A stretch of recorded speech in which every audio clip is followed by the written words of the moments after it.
Señal directa.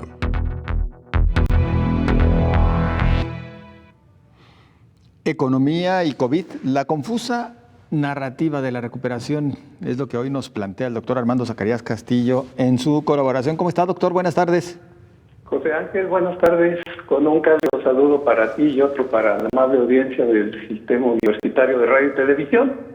Efectivamente, la pandemia del coronavirus en México sigue avanzando a un ritmo sostenido y de manera creciente. Hasta el momento se cuentan 185,000 casos confirmados acumulados y de esos hay más de 23,000 casos activos y por otra parte hemos llegado a las 22,000 defunciones cuando en previsiones de la Secretaría de Salud entre los meses de abril y mayo la expectativa era de tan solo 5,000. Ese es el contexto con el que se decidió establecer la apertura de algunas zonas económicas de nuestro país desde el pasado lunes 15. En el recuento del subsecretario Hugo López-Gatell sostuvo que la tendencia de la curva epidémica muestra un claro estancamiento de los casos, pero advirtió que los casos aumentarían a lo largo de esta semana. En este punto, la totalmente inestable narrativa del portavoz del Comité para abordar la contingencia, el doctor Hugo López-Gatell, no ha tenido ni la constancia ni la efectividad que se requiere. Desde el pasado mes de marzo se comenzaron a presentar de forma persistente y continuada los efectos de la pandemia en nuestro país. Dejaron de ser casos importados para convertirse en una dispersión comunitaria y a partir de entonces, la dimensión reactiva del gobierno de México comenzó a intentar establecer medidas de contención al respecto, aun y cuando la aparición del problema y su potencial expansión planetaria se mostraron desde el mes de diciembre del año pasado. De esta forma, a lo largo del desarrollo del COVID-19 en nuestro país, se ha evidenciado una indiscutible falta de coordinación entre las diferentes instancias de abordaje del problema que no se reducen solamente al espectro médico. Así como ha sucedido en el mundo, los efectos sanitarios tienen una correspondiente ola de expansión en el campo de las economías que han tenido diferentes respuestas en diversos países. En nuestro caso, no hay proyectos de contención y los mensajes que se han generado han surgido sin orden y sin estructura, como por ejemplo la Secretaría de Hacienda, con un silencio desconcertante en la medida en que su función y presencia tiene el mismo peso y relevancia que la del subsecretario de Salud. La Secretaría de Economía se ha concentrado en emitir mensajes y algunas acciones que no muestran conexión alguna con una estrategia global. Ambas dependencias no muestran vínculos y menos estructuras frente al reto de la entrada en vigor, por otra parte, del renovado Tratado de Libre Comercio entre Estados Unidos, Canadá y México, que comenzará sus funciones en 8 días a partir del 1 de julio. El peso y la trascendencia del TEMEC constituye una de las apuestas del actual gobierno federal frente a los desastrosos resultados del manejo de las políticas económicas del 2019, que antes de la pandemia se consideraba este TEMEC como el factor de arranque de la economía.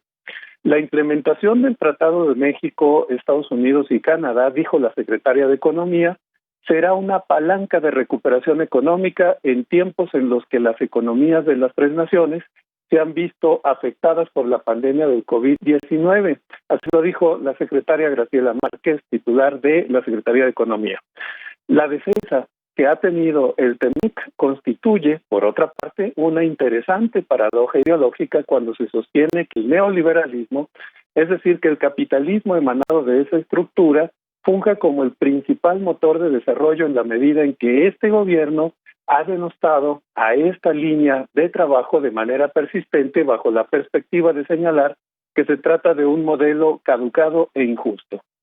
En otro orden de cosas, los signos enviados por nuestro país hacia el extranjero han minado considerablemente la confianza de los inversionistas. La consultoría Kearney dejó a nuestro país fuera de la zona de los países con atractivos para inversión en razón de las erráticas decisiones de política económica. En el consenso de analistas financieros se estima una contracción de la economía mexicana del menos 7.8%, que implicaría un retroceso no visto desde 1932. Por otra parte, la presión del gobierno norteamericano para restablecer las cadenas de producción surge evidentemente de una realidad específica de la economía estadounidense, que súbitamente se confrontó con el relanzamiento de zonas económicas estratégicas del vecino país del norte, pero que implica la intervención de industrias mexicanas en las cadenas de suministro. En consecuencia, la presión se orientó hacia nuestro país por las necesidades de reactivación norteamericana.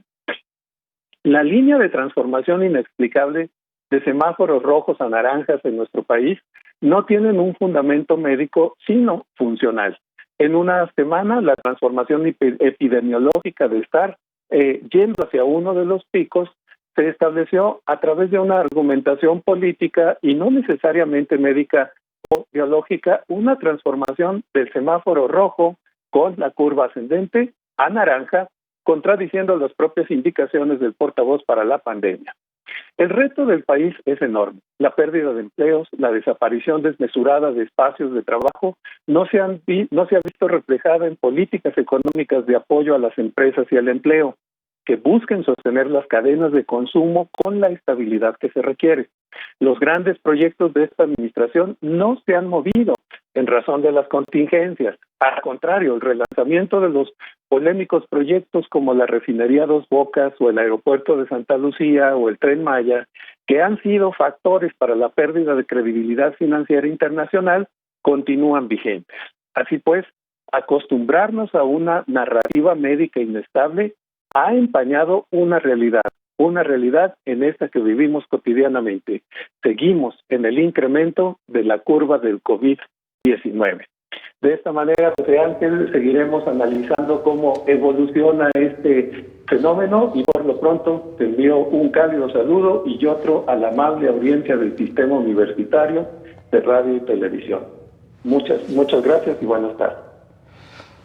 Pues muchísimas gracias, doctor Armando Zacarías Castillo. También le hacemos llegar un fuerte abrazo y bueno, por supuesto que a seguirnos todos cuidando de las dos pandemias, la de COVID-19 y la de la crisis económica. Gracias. Al contrario, muchas gracias y buenas tardes. Muy buenas tardes.